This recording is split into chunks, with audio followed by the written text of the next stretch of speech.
Hi hello नमस्कार जय जगन्नाथ सांग मैंने आज आम कार्तिक मासरे बनाऊे आंबुल रायता जहाँकि मुझे किसी सोरिष बाटी नहीं सोरिष पर गोटे नड़िया फाड़े नड़िया को बाटी नेली बाटी नहीं एकाठी मसलाटा को रखीदे आपण मैंने तो देखुवे मुझे एकाठी कर मुझे तेल पकईदेली किसी करेईटा ततईकी तापर ये सुखिला लंका गोटे फुटण टिके फुटे नौछि भूषा पत्र 2 पाखुड़ा पकई नेली।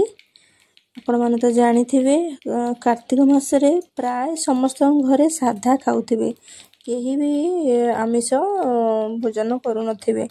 आमे साधा रे माने किपरि आइटम टिके करले भात टिके खाइबा को इच्छा लागिबो आमे सेही भली भाबरे किछि नुआ नुआ भेराइटी आमे करिकी खाइबा को दबा। देखंतु ए भिडियोटा मु करथिली बहुत भलरे किंतु माने किछिटा कटि जाइछि भिडियोरु हो एते परिश्रम रे जेहेतु करिछि मु गली छाडी नबा भिडियोटा को आउ बेले गोटे भल लेखि मु भिडियोटा आनिबी। देखंतु मेटी सोरिष बटा आउ नड़िया पेस्ट दीटा की मुझे फुटण रे मसलाटा टिके कषि नेली। आपण माने भी कंचारे भी देई फुटणटा पकई परिबे मु किंतु टिके घरे स्टाइल रे कर नेली एठी। हाँ आपण माने आंबुलटा को घंटे 2 घंटा पूर्वरु एठी बतुरेकी रखी नेइथिबे जेहेतु आंबुल रायता आमे करूछे दही आंबुल रायता।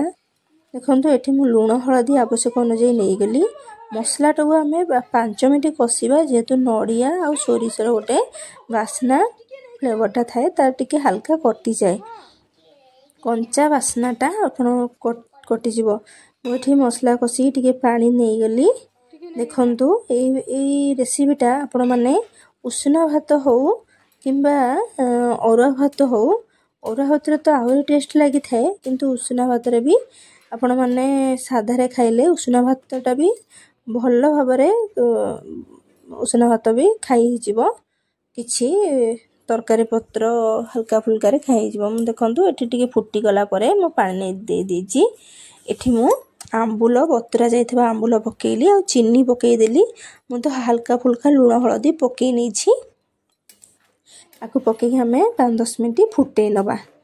देखंतु भल भाबरे फुटीबा को छाड़ीबा जेहेतु आंबुलटा सोरिष रे टिके भेदिबो आपण माने याकू करि नेकी आ तो एकाथरे आपण माने खाइ परिबेनी ना आंबुल रायता अल्प अल्प आपण माने खाइबे आकू स्टोर करिकि भी आपण माने रखि परिबे किछि असुविधा नै 2-3 दिन आपण माने आराम से रहिबो ए आंबुल रायता। देखंतु मु एठी गोटे आंबुल राय हमर हे गेला फुटला माने तो हैला एठी मु आंबुल राय गोटे गिनारे रखी नेछि। देखंतु मु एठी दही किछि दही आधेरे टिके ठंडा हेला परे दहीटा हमें ऐड करबा दहीटा टिके पकेइ नबा।